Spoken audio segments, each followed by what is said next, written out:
उपस्थित आहे. आपण सर्वजण भगवंत बाबाला एकतेने प्रणाम करूया. भगवान बाबा हनुमान जी को प्रणाम. महान त्यागी बाबा जुमदेव जी को प्रणाम. परमात्मा एक. नमस्कार सर्वांना. परमपूज्य परमात्मा एक सेवक मंडळच्या वतीने बाबाच्या आदेशाप्रमाणे आज किटाळी या परिसरामध्ये चर्चा बैठकीचं आयोजन केलेलं आहे. या चर्चा बैठकीमध्ये सृष्टी आणि बुद्धीचे विधाता भगवान बाबा हनुमानजी उपस्थित यांना सुद्धा माझा प्रणाम. तसेच आपले सर्वांचे सद्गुरू परमपूज्य परमात्मा एक सेवक मंडळाचे संस्थापक महान त्यागी बाबा जुमदेवजी सुद्धा उपस्थित यांना सुद्धा माझा नमस्कार. तसेच आई वाराणसी आई ठुबरीकर या बैठकीमध्ये उपस्थित यांना सुद्धा माझा नमस्कार. तसेच परमपूज्य परमात्मा एक सेवक मंडळाचे अध्यक्ष आणि आजच्या चर्चा बैठकीचे अध्यक्ष श्री रवींद्रजी गायधे साहेब उपस्थित यांना सुद्धा माझा नमस्कार. तसेच परमपूज्य परमात्मा एक सेवक मंडळाचे ज्येष्ठ मार्गदर्शक जगन्नाथजी सोनकुसरे काकाजी उपस्थित आहे. या कार्यक्रमाचे उद्घाटक यांना सुद्धा माझा नमस्कार. तसेच परमपूज्य परमात्मा एक सेवक मंडळाचे संचालक तापेश्वरजी वैद्य साहेब उपस्थित यांना सुद्धा माझा नमस्कार. तसेच परमपूज्य परमात्मा एक सेवक मंडळाचे संचालक श्री रवींद्रजी खापरे साहेब उपस्थित यांना सुद्धा माझा नमस्कार. तसेच परमपूज्य परमात्मा एक सेवक मंडळाचे माजी कोषाध्यक्ष श्री फकीरजादजी वैद्य साहेब उपस्थित यांना सुद्धा माझा नमस्कार. तसेच परमपूज्य परमात्मा एक सेवक मंडळाचे मार्गदर्शक ज्येष्ठ मार्गदर्शक राऊत गुरुजी उपस्थित यांना सुद्धा माझा नमस्कार. आणि हा जो कार्यक्रम जो घडवून आणला तुम्हाला थोडी बहुत माहिती दिली. तसेच आमचे प्रदीपभाऊ बोलदन साहेब उपस्थित यांना सुद्धा माझा नमस्कार. आणि सर्व या व्यासपीठावर बसलेल्या परिसरातले मार्गदर्शक समोर बसलेले सेवक सेवकींताई सर्वांना माझा नमस्कार. खरोखरच हा मार्ग अनुभवाचा मार्ग आहे आणि आपण सर्व जिथपर्यंत आपल्यावर बीतत नाही तिथपर्यंत आपल्याला सुचत नाही. आणि ज्यावेळेस बीतते आपण आखरी स्टेपवर जेव्हा येतो तेव्हा हा एक अगरबत्ती या मार्ग आपल्याला सर्वांना दिसते. आम्ही सुद्धा या मार्गामध्ये यायच्या अगोदर माझ्या भावानं खूप दारू पिली. आमच्या घरी भुताळकी होती आणि पूर्ण पैशानं आम्ही मायनस झालो होतो. झिरोवर जेव्हा आलो तेव्हा हा एका व्यक्तीच्या माध्यमातून हा एक अगरबत्ती हा मार्ग आम्हाला मिळाला. आणि एक अगरबत्ती हा मार्ग आम्ही 33 कोटी देवांगण पूजून सायनी एवढे देव पूजले आम्ही सर्वांना, पण एकही देव समोर आला नाही.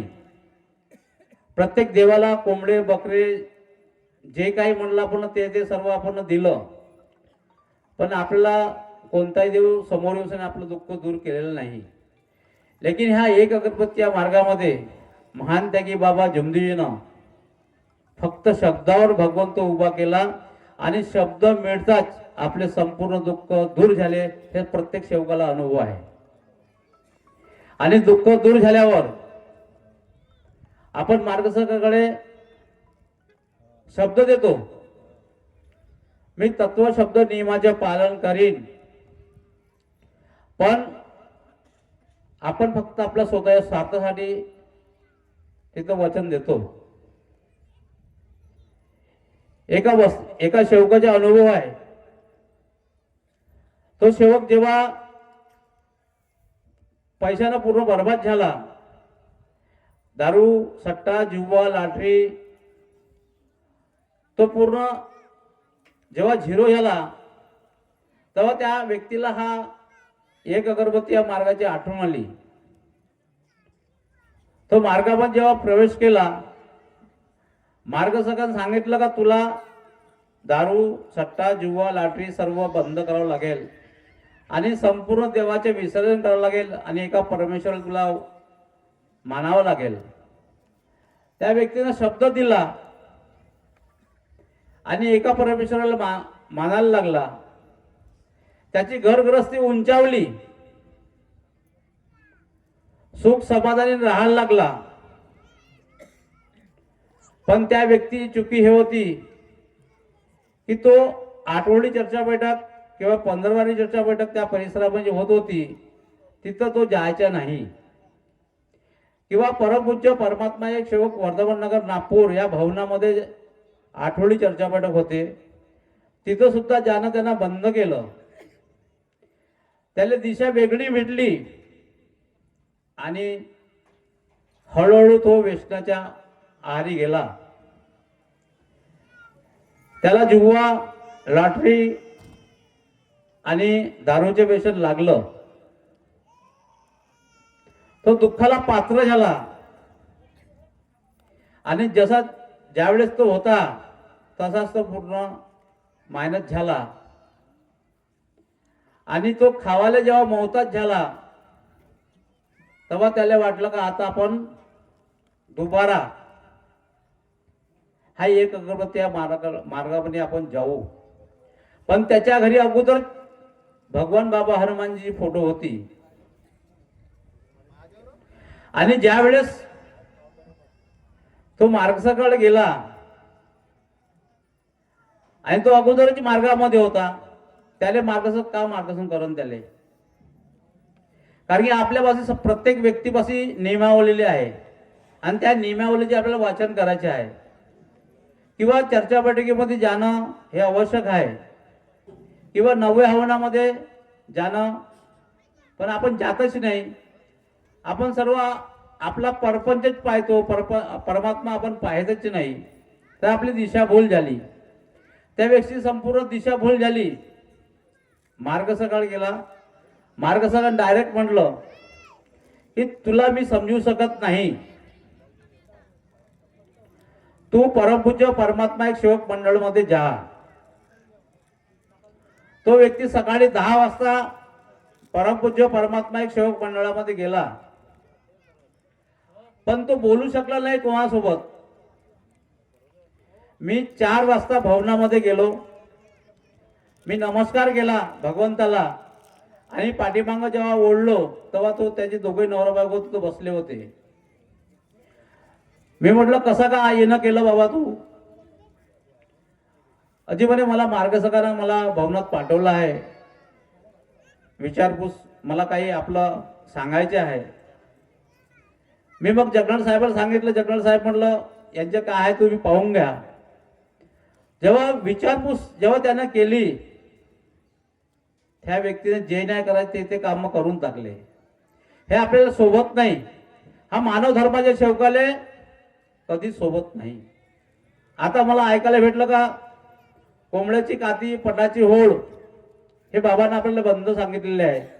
आणि असं ऐकायला भेटलं का इथं पटाची होळ सुद्धा लावते, कोंबड्याची काती सुद्धा लावते, पण तात्पुरतं तुम्हाला बरं वाटते. इथून 2 वर्षांना, 4 वर्षांना, 5 वर्षांना किंवा 10 वर्षांना किंवा 20 वर्षांना तुम्हाला इथंच यावं लागेल. आखरी स्टेप, आखरी रस्ता आपला हाच आहे. तो व्यक्ती 20 वर्ष व्यसन करून साने दुःखाला पात्र झाला, पूर्ण मायनस झाला, खाले मौतच झाला. शेवट तो परमपूज्य परमात्मा एक सेवक मंडळामध्ये जेव्हा गेला, तिथे त्याने आपले शब्द सोडवले पूर्ण. जेव्हा शब्द पूर्ण सोडवले, त्याले मंडळातून आदेश भेटला की 5 वर्ष तू साधेच कार्य कर. भवनामध्ये आले आणि त्यांना व्यवस्थापक साहेबांनी मार्गदर्शन जेव्हा केले, मी त्याची जेव्हा ऐकलं आणि त्यांना 5 वर्षाचे कार्य दिले. जो व्यक्ती पूर्ण मायनस होता, त्याला खावामाला मोफत झाला होता, काहीतरी समाजाला वेळ लागते, पण त्याने ज्या दिवशी भवनातून जेव्हा सत्य मिळाला त्या दिवसापासून तो त्याने 30 ते 35 दिवसामध्ये तो पूर्ण समाधानाने जीवन जगू लागला. आणि त्याच्या घराला प्लस्टर नव्हतं, प्लस्टर गेलं, सर्व काम त्याला 3 ते 4 लाख रुपयाचे काम केलं. आता आपण हा विचार करायचा आहे की आपण बाबाला वचन देतो आणि वचनाचं पालन करत नाही, आणि वचनाचं पालन केल्यावर आपल्याला दुःख येते. असे बरेचसे लोक आहे. आज जे आपण अंधारामध्ये जगत आहोत. शेवटाची मुलं ऑनलाईन सट्टा, जुवा आणि वेगवेगळ्या प्रकारचे शोध करतात. आई वडिलांना माहीत राहत नाही. तर माझ्या सर्व लोकांना विनंती आहे, आज तुम्ही या परिसरामध्ये चर्चा बैठक आयोजित केल्या, मला खूप आनंद झाला. कारण की चर्चा बैठकीमध्ये बरोबर भगवंत आणि बाबा उपस्थित राहते, आपलं मनोगत ऐकते आणि आपल्याला आपल्या सर्व लोकांना एकमेकाच्या अडेचवणे आपली जी सहनशक्ती आहे ते आपली वाढवते आणि आपल्याला अनुभव रूपी मार्गदर्शन मिळते. तुम्ही मला इथं बोलवलं आणि त्याला कॉलेजला मला इथं 2 शब्द बोलण्याकरिता मला जागा दिली. मी त्यांचे आणि सर्व तुमच्या मी मनापासून आभार व्यक्त करते आणि एवढंच बोलून आपल्या शब्दाला विराम देतो. सर्वांना माझा नमस्कार.